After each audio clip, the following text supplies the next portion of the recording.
Welcome to Creativity with Kim, where everyone is welcome and creativity is for everyone. Today we're going to create a scrapbooking layout.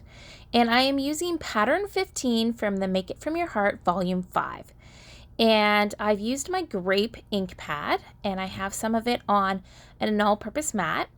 And I'm just going to mist it with a spray pen, and I've just got a baggie. I'm going to add some smooshing kind of splatters. So I'm just picking some up and just dabbing it down where I want it. So I'm kind of going for 3 different areas, kind of a little bit of a triangle on my layout. And just checking to see placement. I've got those triangles there. So that was one of the pieces. The grape piece is a 6x6 cut on the diagonal, and the other piece was a 5x5 cut on the diagonal.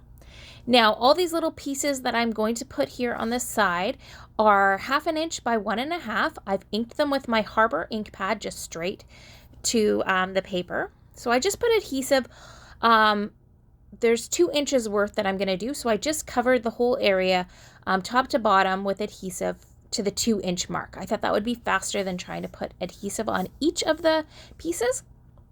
So I just formed a pattern and alternated pattern pieces with cardstock pieces, and that worked really well. So I adjusted the pattern. That piece is 1 3/4 inch strip, and so mine is actually 2 inches. So I'm putting these pieces down. That piece of mint is 2 1/4 inches from top and bottom, and this one is 1 3/4 inches from top and bottom. So, and then I've got my photo mats. So the photo mats for this one are 4 1/4 by 6 1/4 and 3 1/4 by 4 1/4 and 3 1/4 by 3 1/4.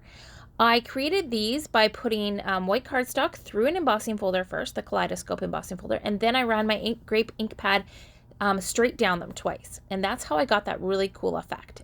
And so I'm just going to mat all of my photos.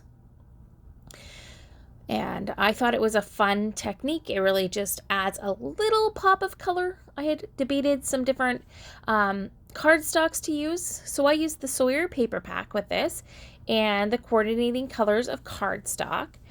And I just didn't like straight cardstock as the photo mat, so I decided to create my own. Now, I did mess up on the placement. The placement is actually 2 3/4 inches from the top for those ones, and I had put one of them skewed. And then the bottom measurement is 1 3/4. So I had put a little bit of adhesive underneath my my pieces just to hold them on my mat so that they didn't shift around. And we're going to create that title. So this was cut, the Friends was cut at 8 inches, and it's using the Sawyer digital art collection, which you can cut with your Cricut or your Silhouette or any kind of die cutting machine because it's an SVG file. And again, I cut it out of the coordinating colors. I use scraps for this layout other than cutting my photo mats and stuff.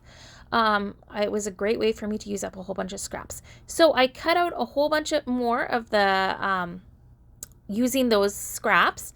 And I used the layered flowers thin cut from the core catalog.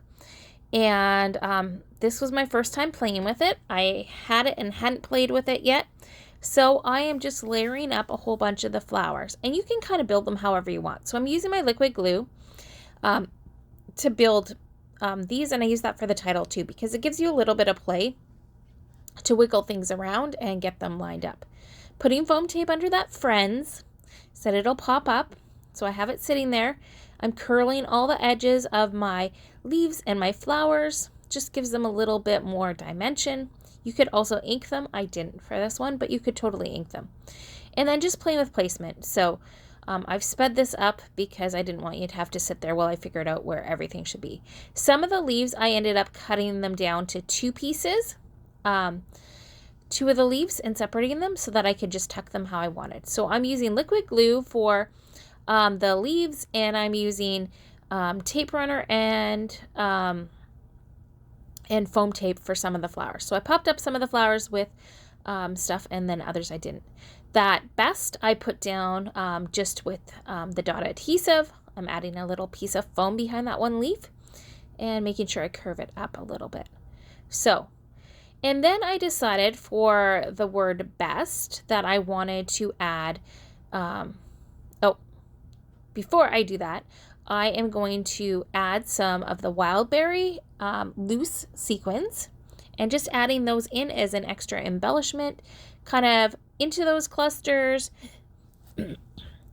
little bits here and there.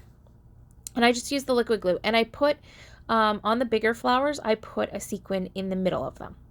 And then I wanted to add some clear shimmer to that word best, just to give it a little bit of pop. So my clear shimmer brush was empty, so I grabbed a new one. When you have a new one, you want to pull that yellow piece, close it up really tight, shake it up. And when you're opening up a shimmer brush, you want to make sure you pull that lid straight up. Don't twist. And then to start a new one, you want to get a scrap piece of paper and just squeeze it until it starts to come, and then you're good to go. So you can see that that clear shimmer is just going to add a nice pop of color here onto that word best. So lots of fun. And I also add a little bit of that clear shimmer to the little centers of the flowers that I did not add sequins to. So you could go to town with it. So I hope you enjoyed this. These are some old photos that are over 20 years old, and just celebrating those friendships that I've had for over 30 years with these amazing women, and I wanted to celebrate them. So I still have to add my journaling, but I hope that you enjoyed this video, and give it a thumbs up if you like it. I would love it if you'd subscribe to my channel, and if you don't want to miss anything, make sure you hit the notification bell. So have a great day, and you'll find all the supplies in the description box below. God bless. Take care. Bye.